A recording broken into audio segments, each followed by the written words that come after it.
You're still watching Business Today, and if you just joined us, we are just in for the second half of Business Today. Moving on and looking at the G20 Summit 2023, preparations for the upcoming 18th G20 Summit, slated for 9th to 10th next month, are closing down in India's ITPO's Convention Center. The much-anticipated summit is expected to tackle crucial global challenges and promote collaboration on various subjects. While India lobbies for Africa's permanent membership, the summit further seeks commitment for financial stability, nurturing sustainable growth, and effectively managing crises. We have details. Preparations are winding up as the 18th G20 summit, slated for early next month, closes in. Member countries such as Brazil, China, Germany, Italy, UK, Japan and India, the host country, are set as India's ITPO Convention Center. Pragat Maiden summarizes purpose.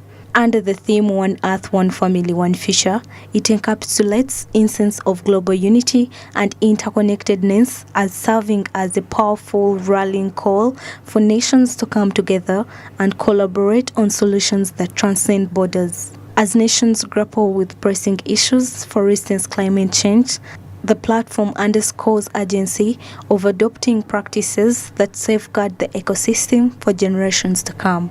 This also aligns with the concept of emphasizing importance of environmental sustainability. The summit anticipates more financial inclusion to open up access to payments, savings, credits and services for SMEs in particular.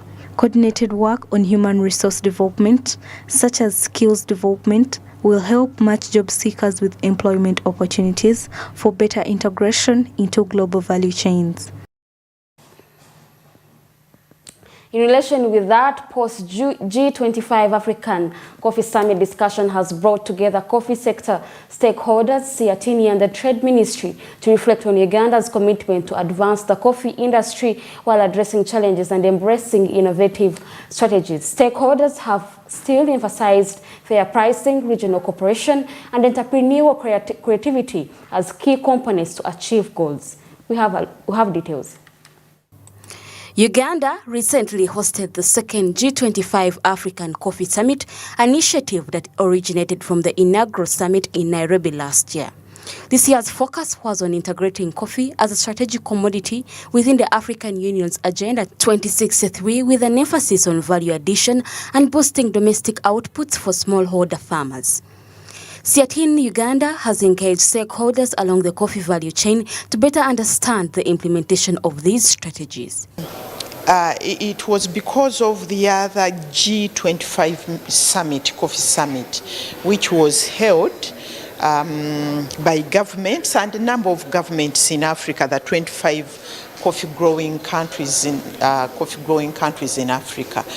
And what we wanted to find out, because some of us were not there, our farmers were not there, so we wanted to know from the Uganda Coffee Development Authority, from Ministry of Trade, what exactly transpired and what were those resolutions which were made. To marshal support for the African coffee producing countries, prioritize the coffee to the African Union Agenda 2063. We are looking at the next General Assembly in January next year, but having the coffee first to the Council of Ministers so that coffee is prioritized as a strategic community under the African Union.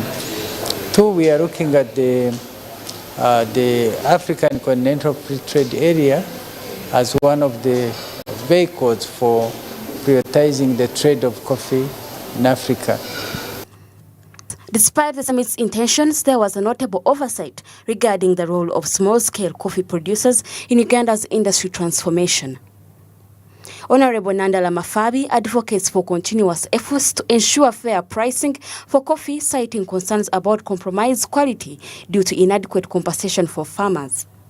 UCD's ED emphasizes the potential for soluble coffee to enhance exports and increase farmers' profits. As the government says, investing. Well, there you have it. We've come to the end of Business Today. Before I officially sign out, here's a quick look at our headlines.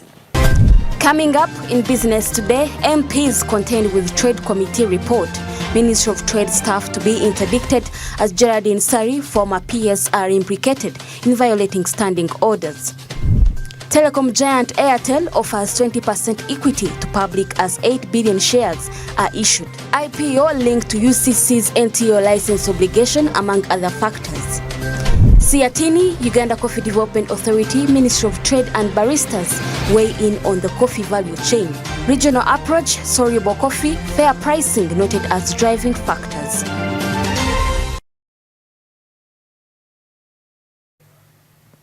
That's pretty much it what we had for you today on Business Today. I would like to implore you to tune in tomorrow, same time, to be able to watch business news within Uganda, the region and beyond. I'm Rana Habwe, together with Winnie Wiz and Nakauchi for the sign language interpretation. You have a good evening.